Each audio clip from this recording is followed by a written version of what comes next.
Baka po may nakaka-relate dyan doon sa mga bailihan dyan sa mga probinsya noong araw. Ganyan po yan, ano. Tapos habang sayaw-sayaw mo yung babae, tapos maamoy-amoy yung buhok mo, yung buhok, amoy nilagang sambong. Yung pala bagong panganak.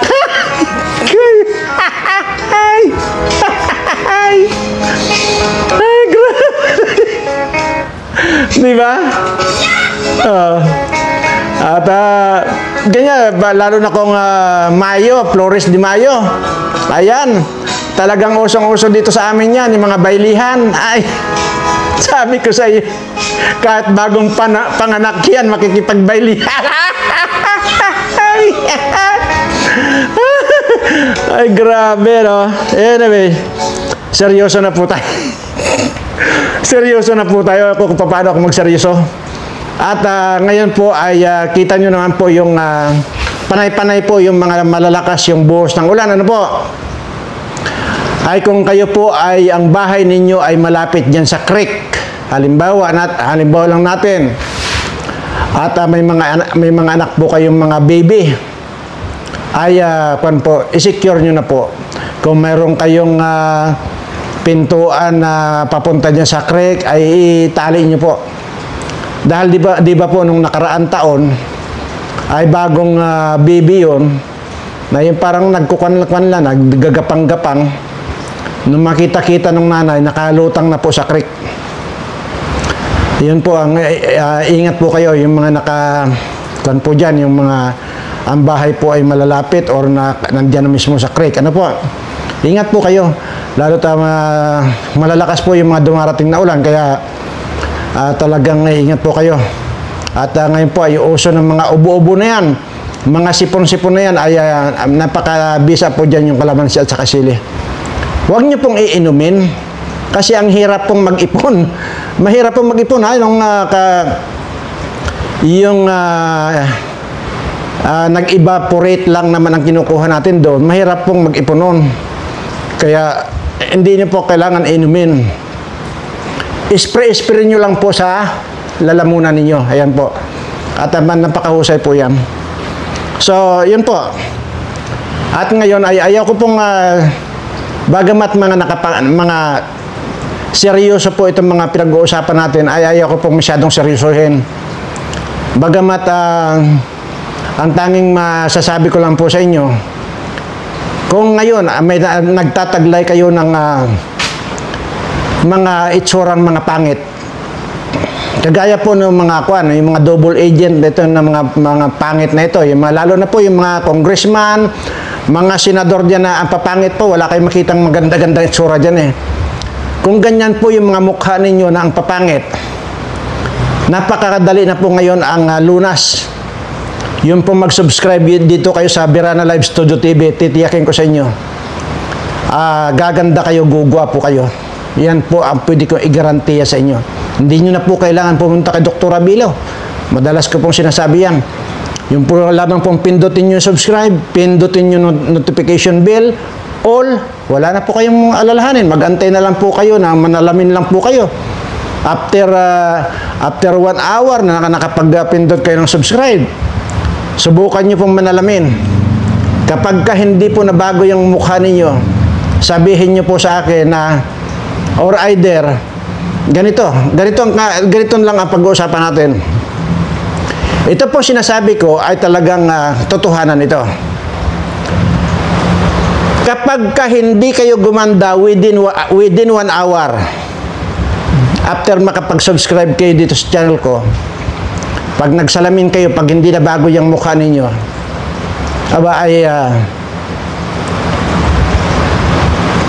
kuskusin nyo yung ulo ni Senador Bato.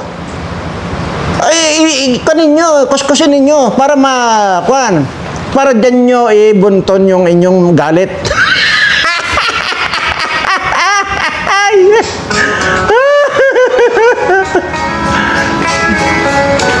Ayan po, at Pero bago po tayo magtuloy, siyempre, ay hindi naman po pwedeng palampasin kung pagkakataong ito. Gusto ko lamang pong ipahatid sa inyo ang aking mapagpalang pagbati sa lahat po ng aking mga subscribers, followers at mga viewers na sana po ay nasa mabuti kayong kalagayan lagi at ligtas sa anumang uri ng kapahamakan at mailayo kayo sa anumang uri ng problema sa buhay bagkos swerteng walang hanggan ang darating sa inyo. Yan po yung lagi kong ipinagdarasal. Yan po ang aking laging hinihingi sa ating Panginoon na ibigay na po na direkta sa inyo yung swerteng lagi kong binabanggit dito. Siya nawa. Okay. Ngayon po ay kung nung isang araw po yung sinasabi ko pong patong-patong na kaso ang kakaharapin itong si Risa Hontiveros. Aba, hindi lamang po patong-patong. Dahil ang sinasabi ko po dyan si Attorney Topacio at saka yung mga ibang abogado, itong mga kasama niyang senador dyan, sinabato na yan, si Robin Padilla na yan ay magsasampa rin po ng kaso sa kanya. Ngayon po may dagdag na magsasampa. At ngayon ko lang po nalaman ito na ang magsasampa po, congressman. Dating congressman si Jing Caparas, ayan po ang magsasampa ng kaso. Ngayon ko po nalaman na ito palang si Risa Hontiveros ay mayroong kidnapping issue. Tingnan nyo, hindi nyo alam, mayroong palang kidnapping issue yan. Grabe ang kahayupan na nitong punyitang to. Diba? Talagang demonyita talaga. May wiretapping, ang dami-dami palang kaso yan. Ngayon, sasampahan na ni Jing Paras, dating Congressman Paras. Maliban pa po dyan yung sinasabi kong si Topacio at saka sina Bato, sina Robin Padilla, Marcolita, ay sasampahan sila ng kaso. Patong-patong nga pong kaso. Ito po yung sinasabi po ni Jing Paras, ano po, na congressman po ito. Para po malaman lang ninyo. Well, the more reason that we will file a case. But in that particular case, we will just file wiretapping. So, when you filed that anti-wiretapping, sinabay ko doon sa kidnapping of minor. So this was back. Nako, napakagandang balita ho dyan mga kababayan. Good news ho muna tayo. Kung Jing Paras, kinasuhan na itong si Risa Hontiveros. Sa tingin ho natin mga kababayan, napapanahon na para turuan ng leksyon yung Risa Hontiveros na yan. Dahil hindi lang naman ho ito ang kauna-unahang pagkakataon na kung saan meron ho silang prenisintang witness dyan sa mga komite sa Senado at kalaunan, binawi ho nila yung kanilang mga naging testimonya. At sa pagbawi nila sa mga testimonya nila sa Senado, sinasabi nila na di umano binayaran sila nitong opisina nitong si Senator Risa Hontiveros. At dito rin ho sa video na to, pag-uusapan ho natin ang talaga namang pinapatunog ng mainstream media, ang kagustuhan ni Boying Remulla na maging susunod na ombudsman. Pero bago ho ang lahat nangyari. Yan pa, tingnan mo. Yan pa si Boying na yan ay mag-a-apply dyan sa ombudsman. Talagang talaga ito. Inakupahan na nila lahat. Kasi talaga, ang target talaga nila dito ay lumpuhin talaga si Sara Duterte. Yan talaga ang plano nila. So ngayon, nalaman natin na ito palang si Risa Hontiveros, may ginawang kidnapping pala ito.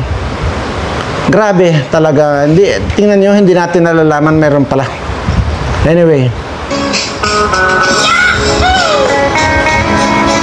Kakantahan ko ito ng Rosas Pandan Anyway. Pero maliban po dyan, gusto ko lamang pong sabihin sa inyo na habang sapin-sapin ang kasong kaharapin nito, ay sinasamantala na yung pagkakataon. Maging itong si Castro, saka si Abante. Imagine nyo, kawawa naman yung baka na ginawa nilang kama. Opo, tama po yung inyong narinig. Yung baka po, ginawa nilang kama, tapos nakahiga is itong si Abante at saka si Castro.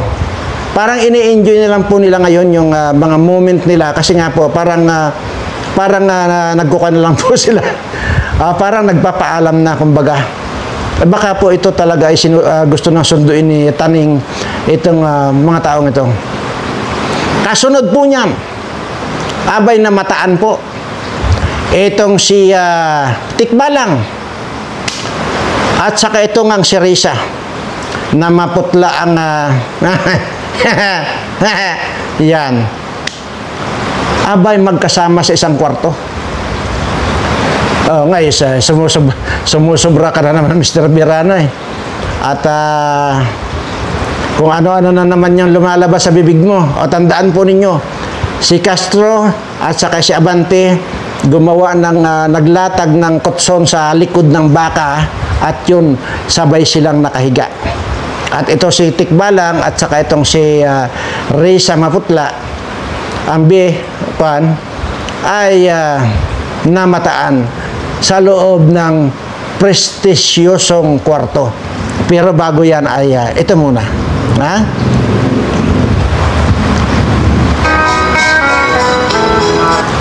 At para ako lang tayo. Para magiging masaya lang.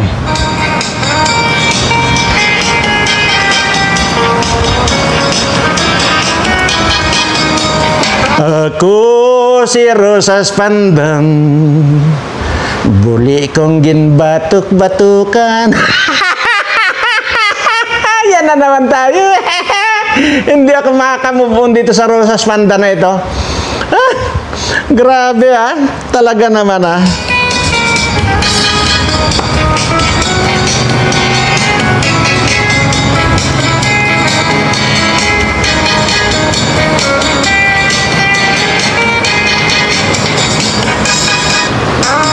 Antayin po ninyo, mayroon po tayong ipapakita na katibayan litrato na nasa loob sila ng kwarto. Talagang mamahaling kwarto ito.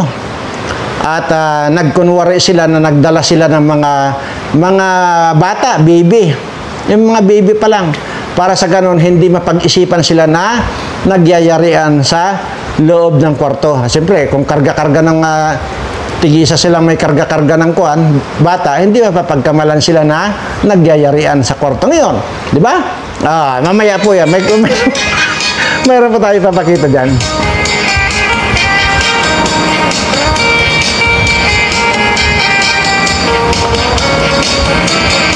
At take note tuloy-tuloy yung pagbubulgar ni Maharlika ng mga katarantaduhan itong Jasmine na ito.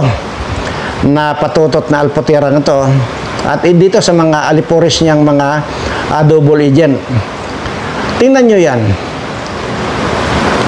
Paulit-ulit ko na lang sinasabi rito na itong mga double agent na ito na mag-subscribe dito sa channel ko para sa ganun ay mabago yung mga mukha nila. Kasi ang papangit. Hindi lang ang papangit, ang babantot pa. Grabe ang mga bantot nito mga ito. Hindi mo maintindihan kung amoy patay na daga o amoy patay na pusa. Ang mga amoy nitong mga ito. At saka yung mga tsura lang papangit, di ba? Tingnan mo dyan, may ulik ba? Tapos yung isa dyan, butanding na sobra ang putok.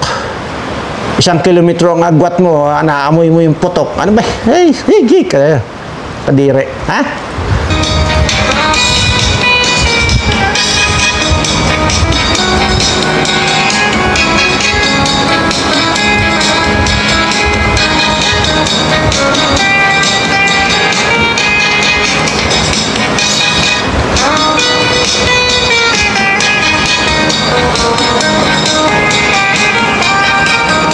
Ayan, at yun po. At tika muna, bago po natin ipapakita yung picture, ay seryosong usapan po ulit. Napanood niyo po ba yung interview kay Pulong Duterte do sa Dahig? Na para tuloy na ako na parang naawa tuloy ako. Dahil inulit na naman po ni Pulong Duterte na papayat daw po ng papayat si President Duterte. Anyway, yung namang katawan talaga niya dati, parang kumbaga, parang papunta na sa pagpayat eh. Tapos nasundan pa yung nakulong nga siya doon sa dahig, na ditin pa siya sa dahig.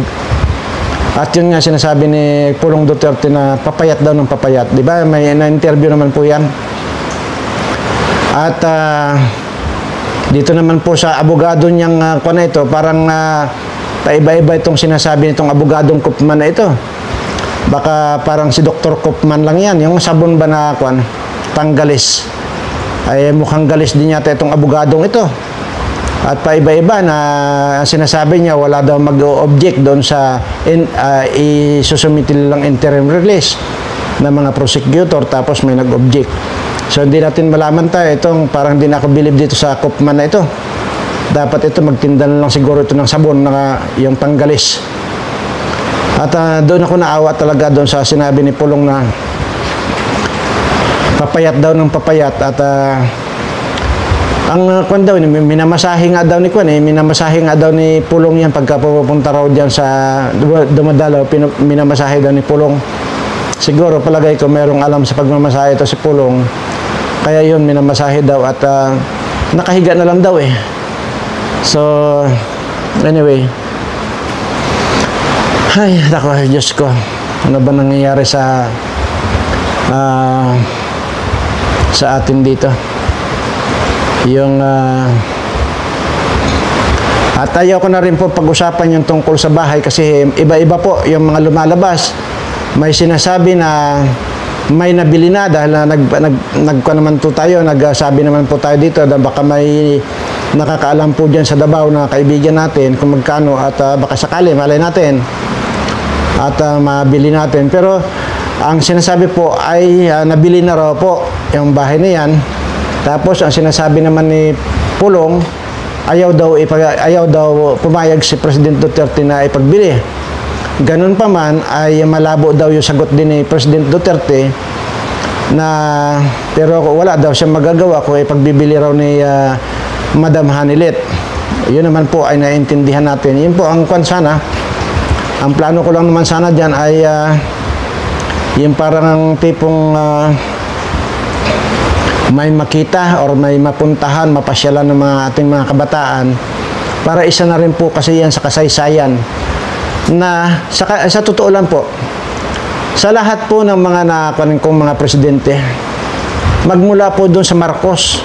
Tama, may talino po yung Marcos na matanda, matalino po yun, berde talaga utak noon.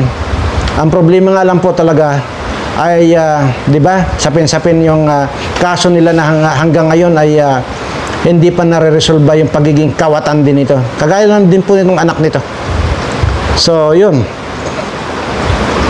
Maliban po dyan, yung mga nagdaang mga presidente, wala na po akong alam na magaling kundi itong si President Duterte. Kaya nga po, parang nakakapanghinayang lang na mapunta halimbawa sa iba, kung talaga ito tuloy na ipagbili yan, nakakapanghinayang lang po talaga. Dahil, anyway, hindi ka natin alam kung anong talagang totoo na dyan dahil nga sinasabi nga ni Pulong na hindi raw at yun, anyway siguro wag na natin pag-usapan yan dahil hindi natin alam kung baka ito si Ma'am Hanilit talaga sobrang yung sama ng loob niya doon sa nga naman, di ba, pag pumasok nga naman siya tapos nandun lahat yung mga memories ninyo ay abay talagang mapan po yan. Masakit po talaga. Anyway, ito na po yung sinasabi kong picture ni Abante at saka itong si Castro. Nandoon po sila sa ibabaw ng likod ng baka. Naglatag po sila ng kutsun doon at talagang nakatakip pa talaga sila ng kumot. At kasunod po nun, at nakakompile po ito eh. Kasunod po doon si Tikbalang na tambaloslos at saka itong si Rizang maputla ang bibig nung ibaba. Magkasunod po yan. Kaya ito na po, para hindi na kayo hindi na kayo matakam. Kumbaga, grabe oh. Sus, ang sweet naman tong dalawa na ito. Kawawa naman yung baka. Ang sweet to. Grabe. Unahin muna natin si Kwan. Si Abante at saka ito si Castro na talaga nag-i-enjoy talaga. Oh. Grabe. Ayan. Welcome to the amazing digital circus! Are you ready to see something incredible? Well, too bad. Ayan na. You're gonna see it anyway. In today's show, we've got quite the performance. Whoops, wrong thingamagama. Welcome to the amazing digital circus! Are you ready to see something incredible? Ayan na. Well, too bad. You're gonna see it anyway. In today's show, we've got quite the performance. Whoops, wrong thingamagama. Oh, di ba? To the Ang ganda, sarap ng buhay. At yan, tingnan nyo naman yung kama, napakaganda, di ba? At grabe, ang ganda ng kama talaga nila. At ito si Abante talaga, at ito si Castro nito. Bagay ito si Castro dati. Ano ba yung mayroon akong dyan sinabi dyan na nakitaan din po itong si Castro dati na nagtirahan sila sa sagingan. Sa sagingan silang dalawa ni kung naman si Paduano. Yan, sa sagingan po sila nagtirahan. Ay wag baka sabihin niyo nang bastos ako ha. Bakit ano ba yung ibig ko sabihin nagtirahan? Ay malay mo nagpitikan sila. Nagalibawa, pitik ako 5. Sa tainga. Tapos yung isa pitik din ng tainga.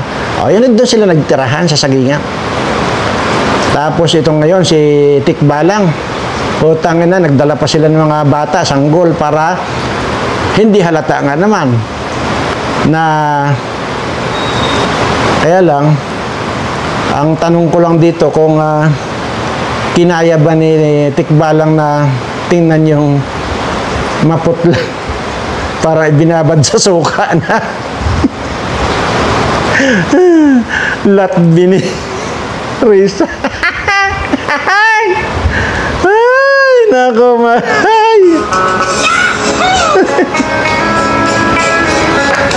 Anyway, sige.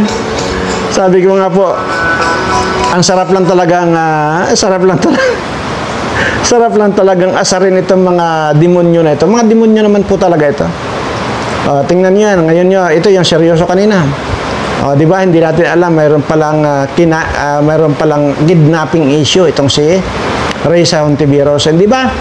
Siya rin ang nangulimbat ng pira ng PhilHealth. Di ba? Isa pa yan. Aywan ko nga kung bakit hindi nakukulong-kulong itong mga taong ito. Pero aywan natin ngayon, itong mga bagong pagpasok ng kongresong ito. Nandiyan na si Marcolita na talagang matuwid yan. Tingnan natin kung anong pwedeng mangyari dito. Kasi hindi lamang po si Topacio, si Bato, si Torion, si Robin Padilla, si Bungo pa pala. Di ba na sinasabi ko na patong-patong kasong kaharapin ito. Ngayon may bago itong si Congressman Jing Paras ang magkukan po. 3 kaso daw po pala yan. May kidnapping issue.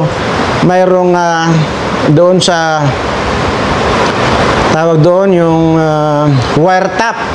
Tinang kadimunyuhan talaga nitong maputla ang nito. Grabe, ba? Sana nga lang kaya yun po yung madalas na sinasabi ko rito na para dito sa lahat ng mga politikong ito, magkamatay na lang talaga sana. Wala po talagang matino dyan sa mga hayop. Kung mayroon man pong matino dyan, nabibilang lang talaga. Yan po, the rest. Mga kwan po yan talaga, mga demonyo, mga kawatan na, mga demonyo pa. Anyway, at baka po mapasarap ako na iniiwasan ko pong magmura dito. Ay, basta po, ulitin ko lang po na pakaingat po kayo. At malakas po, kagaya po ngayon, malakas po ang ulan. Aywan ko po dyan sa lugar ninyo, basta ingat po kayo.